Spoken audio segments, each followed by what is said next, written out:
Hello, my name is Lara Kudayisi-Emeralds, and I am the matchmaking mistress.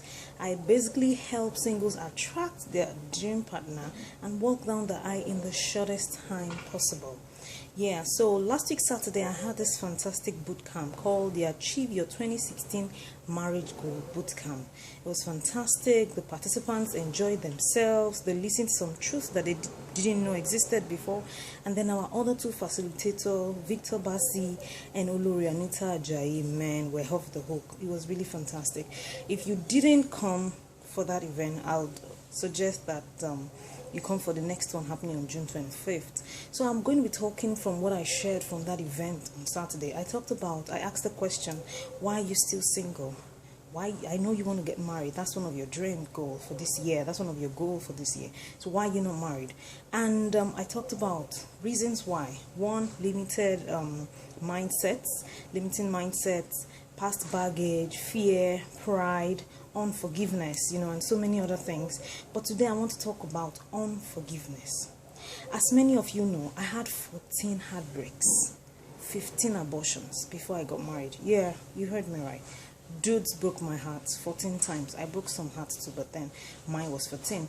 So I know what it means to be pained, broken, shattered, and all of that. The last one was the craziest. I was dating this guy and we were going to walk down the aisle. We were already planning to get married, and then we had sex one of those times and I got pregnant.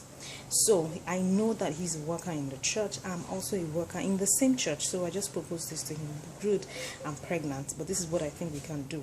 I'm going to approach my department in church, tell them I've heard, they'll suspend me 1 year, 2 years, but at least I'll get married and then I'll come back later on after I've been pardoned. I expected him to do the same, but he was like, no, that ain't happening.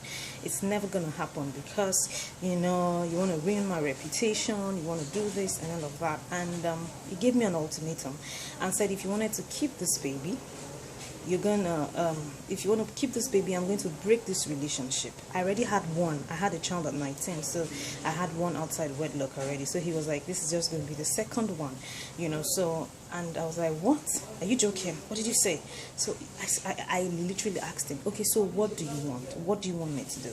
And he said, I want you to abort this baby. If you abort this baby, we will walk down the aisle and get married. Wow, foolish, stupid girl, that I was then. I was really in love. I wanted to be, happily married and all of that. So I went ahead, took out the baby. And 7 days after, this bro came and said he was no longer interested. What did you expect? I was just going to die.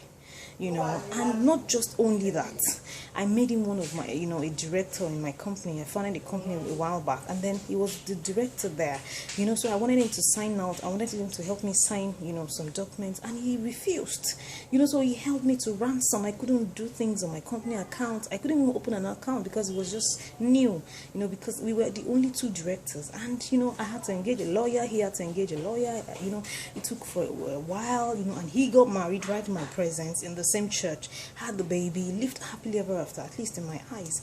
That was, how did you expect me to forgive such a person? Just, put yourself in my shoes. How did you expect me to forgive such a person? It wasn't easy. So don't think, when people tell you to forgive that, it's because they don't know what you're going through. I know what you're going through. I know what it did to you. I may not know exactly the details, but then I know the feeling you're feeling, what he did and, what she did to you. I know how it makes you feel. You just want to die. And you just want to wish that, one truck will come somewhere, crush his family, crush him, and then judgment is done. But hey, it doesn't happen that way. You need to forgive this person, or else you will not be able to move forward in your life. I promise you. You will not be able to move forward. Someone said unforgiveness is like sitting on someone and then expecting you sitting on the person to move forward. You're going to be on that spot. The person will be on that spot. You're going to be on that spot. You turn out to be bitter. You can even repel people. Because you're bitter, you exude the vibe of bitterness. You exude the vibe of unforgiveness. When you see someone new, you're already thinking, hey, that's how Rotimi did. Hey, that's how Dixon did. That's how Chooks did. And then you're already pasting, what did not even dawn. You're pasting it on them. So it is healthy for you to forgive. If you do not forgive, you will not live a happy life. Sometimes you're even in a relationship and then you're wondering why there's problem. There is problem because you've not gotten over your past. There's problem because you have not been able to release yourself to this new guy. You have not been able to release yourself to this new girl. You just feel because it happened, the other time, it's going to happen again. And then it's going to happen. Because that's another point which is fair. It's really going to happen. So I'm just telling you today, you need to let go. You need to forgive that guy. You need to forgive that girl. It is not easy. It is not easy. But then that's what you're going to do. It's just like having a child, Labor is not easy, but then you have to have a child if you're a girl. You understand? Well, if you choose to. So that's just what I want to talk to you today about. If you have problem doing it on your own, please follow me on the social media at Lara Kudayisi. My Kudayisi as a